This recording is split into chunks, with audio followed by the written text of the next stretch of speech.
Morning, family. Today is the fifth day of Kwanzaa. Nia, purpose.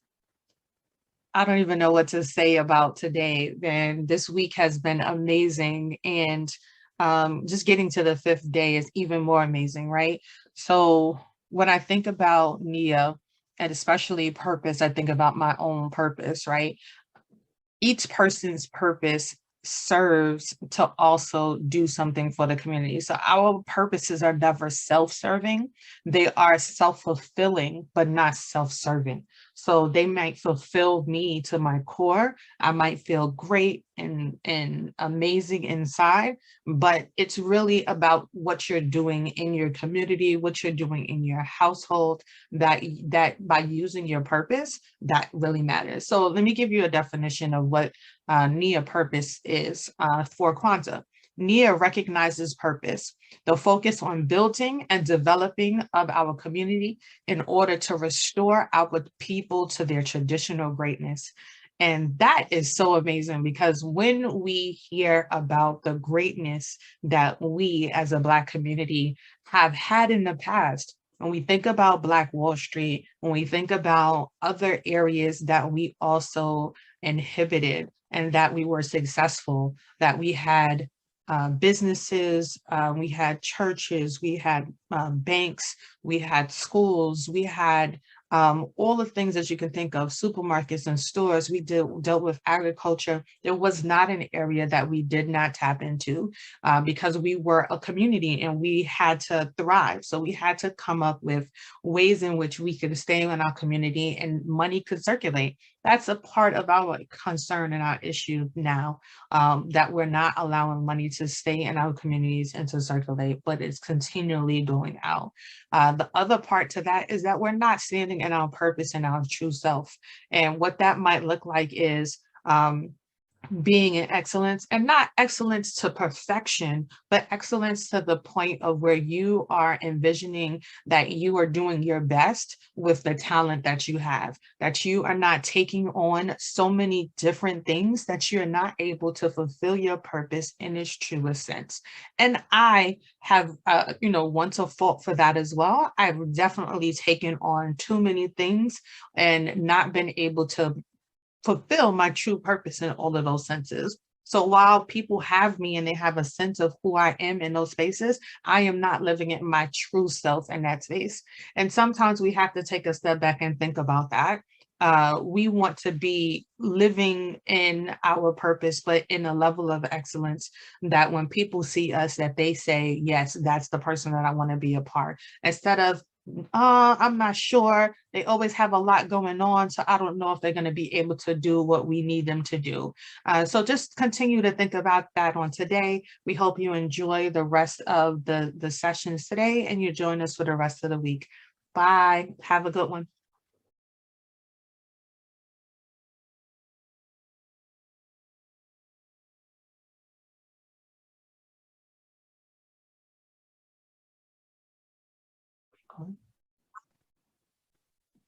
So, hello everyone. My name is Athenia Rodney, CEO and founder of Emoji Events, and newly orchestrated CEO and founder of Juneteenth NYC.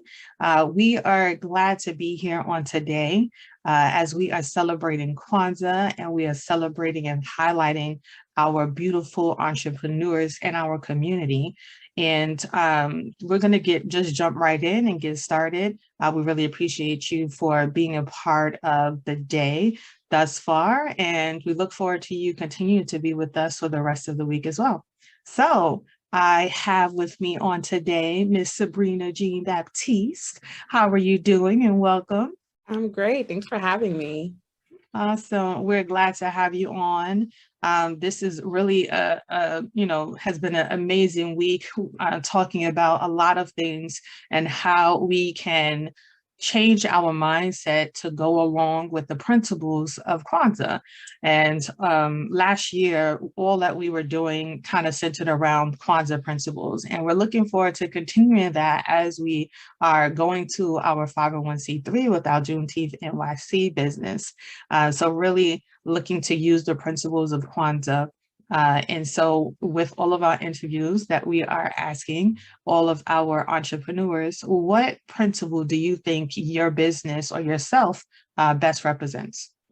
I would say Nia Purpose because the mission of my brand is to work on mental health in the Black and Caribbean community. So if sometimes it takes one person to really engage the community to be like, yeah, it's okay to go to therapy, but if you're not ready to go to therapy, you can start journaling, and which is why I created my brand around journaling and focusing on mental health as well. Okay, well, tell us more about that. Tell us about who you are and how you got into doing your business. Well, like most folks, it started during the pandemic, and I Mhm. honestly had no idea that I wanted to be in the business. I've been a therapist for about, I guess, 6 years now, and I love art. Like this is my coping skill. I would say I always talk to people about like, hey, what's your coping skill? Like, what do you like to do to make you feel good about yourself? You feeling bad?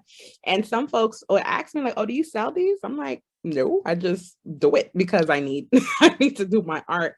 And even in my therapeutic interventions, I would use art as well, just to engage some folks who find it hard to verbalize their emotions and feelings, especially when I used to work with kids. It was one of the greatest ways to open that door. And I'm like, you know what, maybe I could try to find a way to sell them. And I thought about journaling because that's another thing I like to do. I like to write. So I just combined the Yes. two together. And I'm like, you know what? You will never see these in stores because I make these on my own. And each journal that I make, I try to make it into a theme where some people can be like, oh, I am a queen. Yes, that's me. Oh, I am extraordinary. So I try to make it very unique and different for each individual. And that's how Black and Extraordinary Designs started. That is so dope. And especially, like you said, I feel like so many businesses came out of COVID, and it's like, we have the bad and we have the good, we have our losses, which were plenty. But out of pain comes a lot of reward sometimes as well. There are a lot of people who have started whole organizations off the loss of a loved one. Foundations have gotten started that way. It's like people spent their whole life trying to get everyone to hear and listen to a particular, topic or something that was going on. And it's not until they passed away that people are like, oh my gosh, let me look more into it. Let me, engage and be a part of that more. So the same kind of seems relevant with COVID, that so many things have come out of it. And one definitely being the Black community having more of a awareness and more of an openness to talking about themselves, in having therapists and talking about their mental health and journaling. I know I've been journaling like crazy. That's been like my go-to. It hasn't been consistent. So maybe I'll ask you. So are there ways that you have been able to create spaces for people to make it consistent for you, or to encourage others to be consistent with journaling? Oh, absolutely. And this is why I like to do events as well, because people are very engaging and some people love to write as well. And I find it helpful to have a routine as well. And journaling, you gotta have fun with it. I actually used to do podcasts about it too. I'm like, it doesn't have to be structured in a sense because this is for you at the end of the day. There's some clients, they'll read their journals to me, and I think that's wonderful because they're able to be vulnerable with me in that space. But I'm like, you could be poetic with it. You can do art journaling. You can do it through music. If you listen to a lot of songs these days, a lot of them are poetry in a sense, right? So when you pay attention to it, especially I'm a DMX fan, Ride Hard or Die. I love it to death. And I'm like, he's spitting him. That's him. He's being vulnerable. And I'm like, this is it. This is like an artistic form of journaling. So it doesn't have to be dear journal, dear diary. If that works for you, beautiful. But you find what works best for you. Freestyle, because at the end of the day, it's for you. And I even do podcasts at work too. I'm like, the workplace sometimes is chaotic. You want to be there. Somebody is getting you tight. You just gotta vent in the space. If you don't have a journal, get a post-it real quick and write it down, scribble, whatever it looks like for you. So it's trying to find your creativity. And this is why I enjoy about it. So some folks are like, oh, it doesn't work. I'm like, well, are you doing it right? Are you writing a book of problems? Are you creating solutions to these problems? So this is why some folks don't think it works. I'm like, well, if you have a book of problems, you're going to feel like it doesn't work, but you have to create a path and a solution to what do you need to do to better focus on it. And which is why it is hard to go to therapy because, all folks are like, we used to go to therapy. I'm like, it's a very difficult step to take it. So when I get new clients, I'm like, congratulations taking this step because I know it was hard. So before even considering that step, you can start writing to navigate to see what are some issues and challenges that you are going through in life that you may need to seek a professional or you just need to change yourself as an individual. So which is why I made my brand work hand in hand. It's like, oh, you want to go to therapy? Okay. But hey, let's see if you got some issues going on in life that you need to address. And of course, with the world events going on, this is why my brand really caters to the Black community and the Caribbean community. Everyone is definitely welcome, but we have been going through a lot of trials and tribulations with world events and personal issues as well. Yeah, you brought up a couple of things. One, so I do have a question about what is journaling therapy? I mean, would you say drawing therapy or our journaling? Yeah. So what is that? So it's kind of like doing oh my gosh, it's like scrapbooking. There you go. So you can get like a different piece, like you could cut it up. Some people like to call it junk journaling because just put a bunch of things together in a journal and copy and paste. Not copy and paste, sorry, cut and paste in a book. It's better in a bigger book because you got a lot of pieces of things to put together. And you can actually see it as a vision board as well, but in the journal.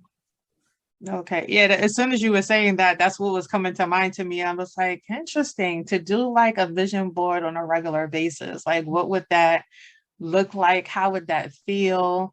That's interesting. I definitely want to try that. That sounds cool. Go for it. It sounds cool.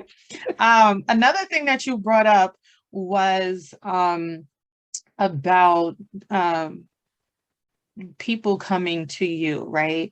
And new people starting on this process of understanding the mental health.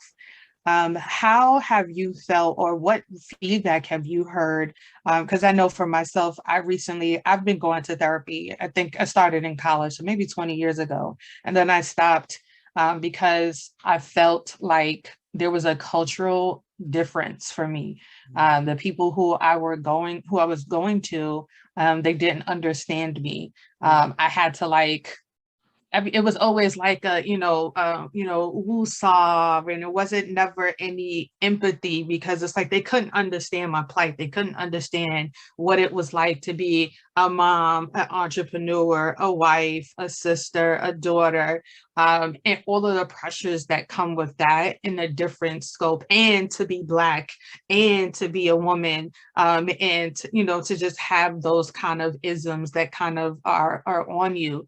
I recently got a mental health therapist that I've been working with who is around my age, and it's like it's almost like I'm talking to a friend, a friend, and but she is always pushing it back to what about you and how are you focusing on yourself, and it's not this kind of like punitive kind of, oh, you have to just take 10 minutes and count to 10, and I'm like, yeah, that don't work. Like I ain't got kind of time to do that. Like I need you to be in a space that you understand me. So can you talk a little bit about just what have you heard as far as feedback about you being a female, being Black, and having sessions with people?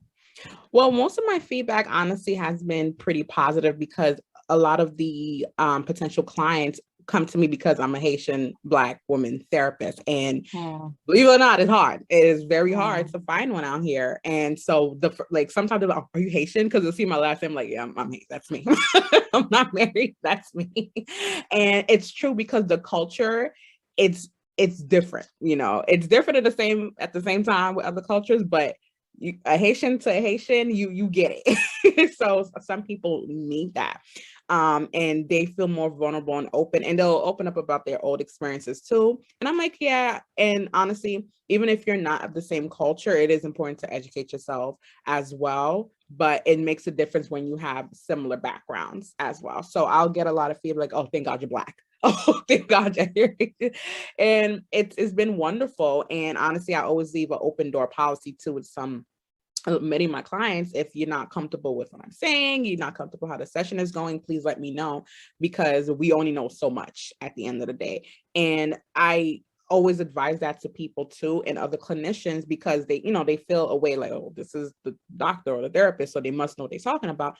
I'm like, no, this is a two-way street. Like, I, speak to you how you speak, and whatever that it is that you need from me that you feel like I'm not providing, let's talk about it.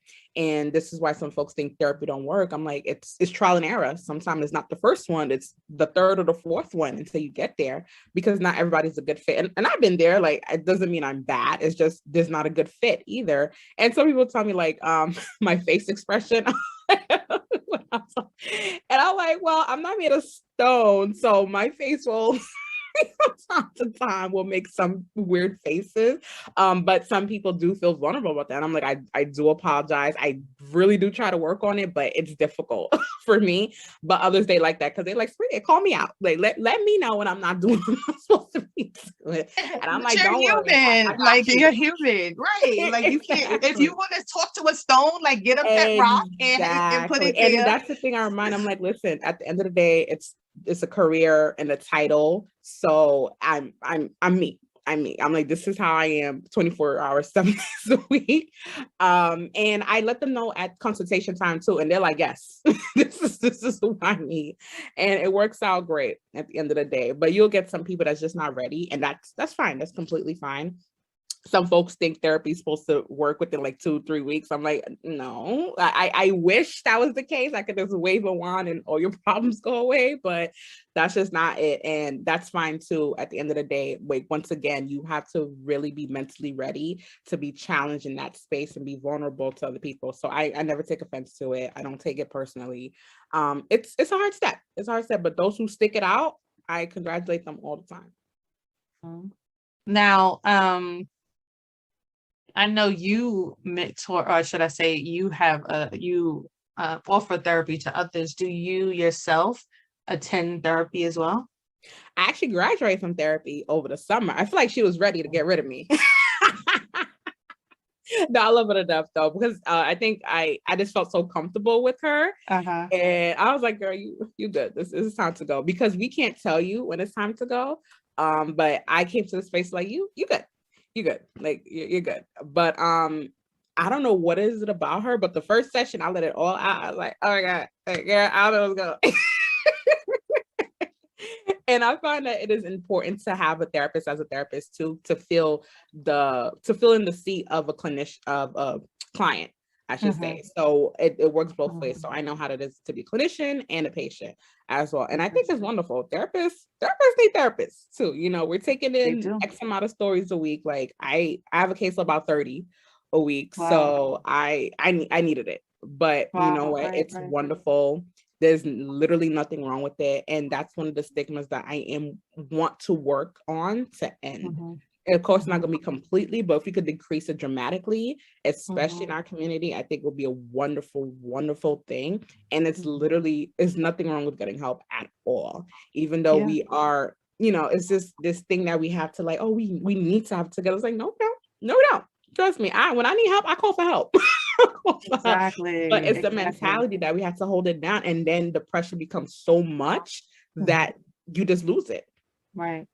That superwoman or superman mentality that we have to appear like we can take it all, and that we don't, that we don't even have a kryptonite, like that there is nothing that is phasing us, and that we continue to keep on And I think too that is part of, I mean, that's where COVID came in, and it was like, now you got to see in people's homes, like you got to like literally see the real deal. It's like, okay, when you go and you pick up your kids and you got on them Jordans and that fresh outfit and you fresh to death.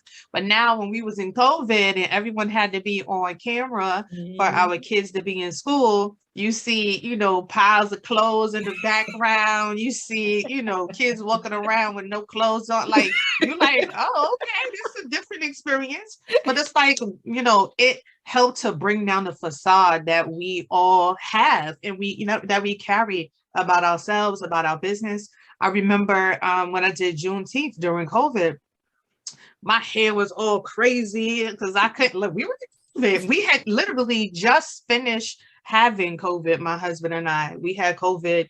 COVID, I guess, got shut down. We got shut down March 27th. That's when the city shut down officially.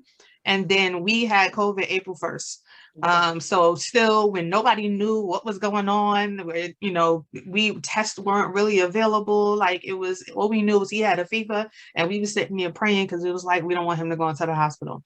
And then the rest of us started getting sick in the house. And so, I was really unsure if I wanted to move forward with doing Juneteenth. And God put in my heart, he said, no, do it. He's like, be naked and ashamed and do it anyway. And it was the best Juneteenth that we did. We had over 20,000 people who joined us virtually. That was amazing. I had no idea. That was not, and we put it together literally in 2 months. So to have that be the case, to God be the glory for that. But I knew it wasn't about me. It was about the process, and the process that I needed and the process that others needed to hear. I had people on the street doing poems for us for Juneteenth, because they were sitting out. One person was sitting out the hospital, sitting in front of the hospital because he couldn't go into the hospital. His wife had gotten hit by a car while she was riding a bike, and she was upstairs being taken care of by the doctor, and he was downstairs on Zoom giving us on Zoom giving us a poem for Juneteenth. When I tell you, it was crazy. It was all naked and ashamed, but it was really what everyone needed to kind of see. So you sharing that story and sharing that, everyone needs to have a space where they can be that. They can be naked and ashamed. They can be their authentic selves, is what's going to help them to grow. Because they need a space where they can just be real with themselves, because that is a place where it's not happening. But this was really great. I'm really just appreciating this whole conversation and everything that you're sharing. This is stuff that the community really needs to hear, and we need to, continue to push. This week, we've been talking a lot about mental health in different capacities. This is more of a one-on-one sessions, and is there anything that you want to highlight or anything that we didn't touch upon that you wanted to share to the community? One thing I do want to highlight is not to feel ashamed of what is it that you feel like you need to do for yourself. Because often we do things for clout and social media and all this stuff, but internally we're the one that's dealing with these fights and these battles. So if it's a positive thing that you think that you're doing for yourself, go for it, because those background noises are a distraction. That's a good one. And it's funny, you said those background noises are distraction. While my kids are making background noise right now, they are very much a distraction. And I was I feel you. I feel like he about to try with me right now. I was like, they sure are distraction. You're so right, but not in the literal, not in the literal sense, but the figurative sense is what you're referring to. But both. So tell us, how can people get a hold of you, both for your service, for both of your services, for the journal books that you have to offer, as well as for I guess your therapy sessions as well? Well, I'm everywhere. So for Instagram and TikTok is Black and Extraordinary. My Facebook is Black and Extraordinary Designs, and my website is www.blackandextraordinarydesigns.com, and that's extraordinary with 2 X's. And if you need to find me, I'm on Therapy for Black Girls, and I'm also with Alma and Headway. Awesome. Now, do you take insurance or is this for payment? Insurance and out of pocket. Oh, sweet. Well, that's good to know because Yes. a lot of the Black therapists that I've met, they are all out of pocket. So the Yeah. fact that you take insurance is a blessing. So I'm sure you'll be getting a lot of phone calls after this. Absolutely. It's hard out here. So it's like, listen, not everybody got it like that. So I'm gonna try to get Yes, that means there's no excuse. If you can't do out of exactly. pocket, if your insurance is Exactly. up there, go for it. Exactly. All right. Well, thank you, Sabrina. Any last words or anything that you want to say before we go? Self-care, coping skills, go for all of it. If you're not a writer, become a writer today. Yes, definitely. I'm gonna have to get me a book because I didn't get one last year for Juneteenth, and I'm so upset. You was busybody, so I was like, it's all right. Sorry. So I'm definitely gonna put my order in. That is gonna be my birthday present to myself for next year, so that I can continue this journey of journaling, and downloading and just allowing things to kind of be in my spirit. So thank you again, Sabrina. I really appreciate you joining us on today and in sharing all of the beautiful talents that you have been blessed with to the community, and hoping that we can level up on today. Nia purpose is definitely about identifying what your purpose is in life, and that is not going to be stagnant. That may change as you grow. So being comfortable with the only thing that is consistent is change, and knowing that that you will not be the same person that you are today, tomorrow. Thank you, everyone. We appreciate you, and we look forward to seeing you on tomorrow. Have a good one. Bye-bye.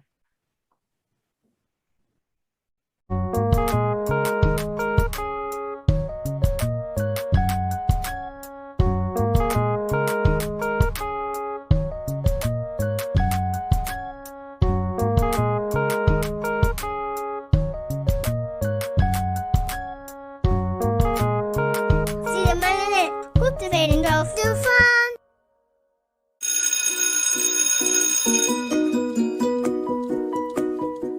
Welcome to the Seed of Melanin School.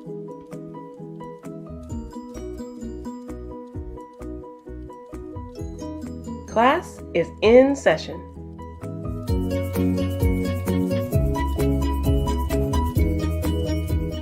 Today we're learning about Kwanzaa. Kwanzaa is a week-long tradition from December 26th through January 1st. Kwanzaa is an African American tradition that celebrates African heritage, culture, and unity.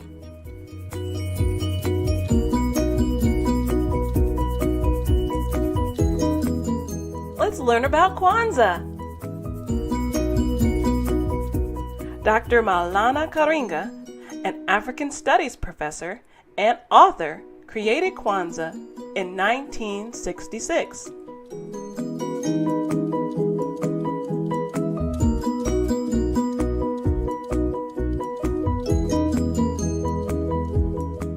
Kwanzaa was created to give African Americans a holiday to celebrate their history and culture.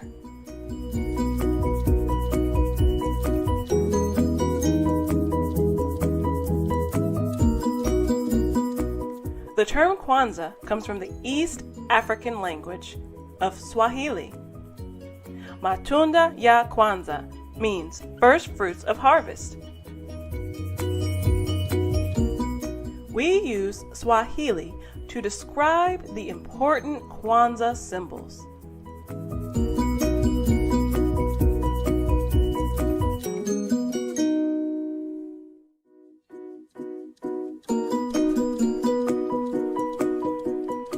Mkeka is the mat placed on the Kwanzaa table.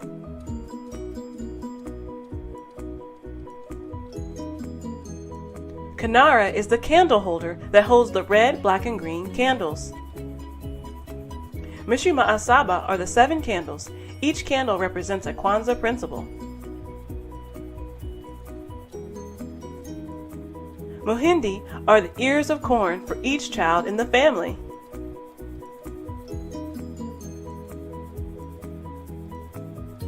Kikombe cha Umoja is the unity cup to remember our ancestors.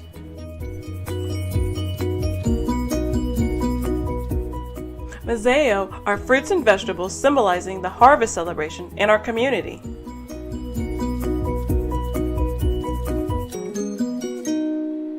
Zawadi are gifts for the children in the family. These are the Kwanzaa symbols. A different candle is lit for 7 days to signify a new Kwanzaa principle.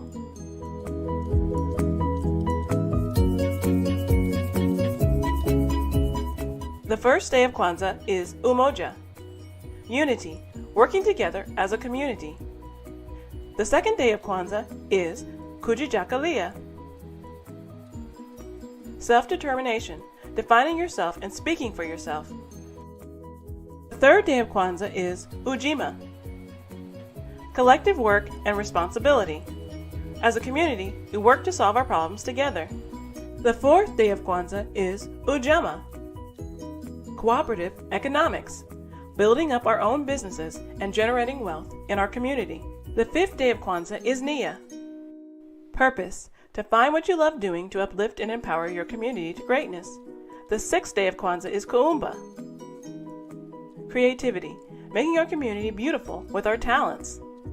The final night of Kwanzaa is Imani, faith, believing in our people and our victory.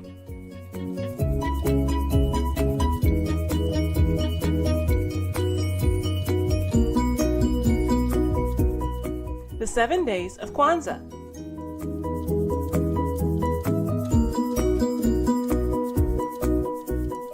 The last night of Kwanzaa is the Karamu ya Imani, the Feast of Faith, celebrating the end of Kwanzaa.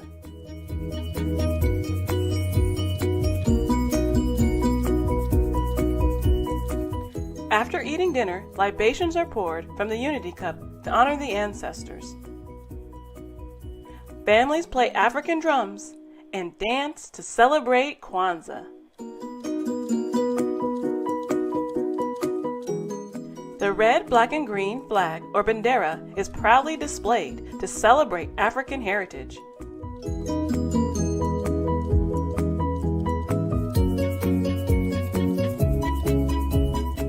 Red symbolizes the blood of the ancestors. Black represents the color of African people.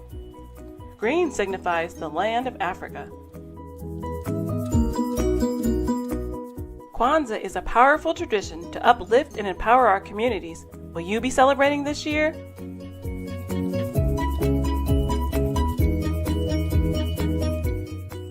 Check out our We Celebrate Kwanzaa Read Aloud to learn more about Kwanzaa and visit our website to download our free coloring pages.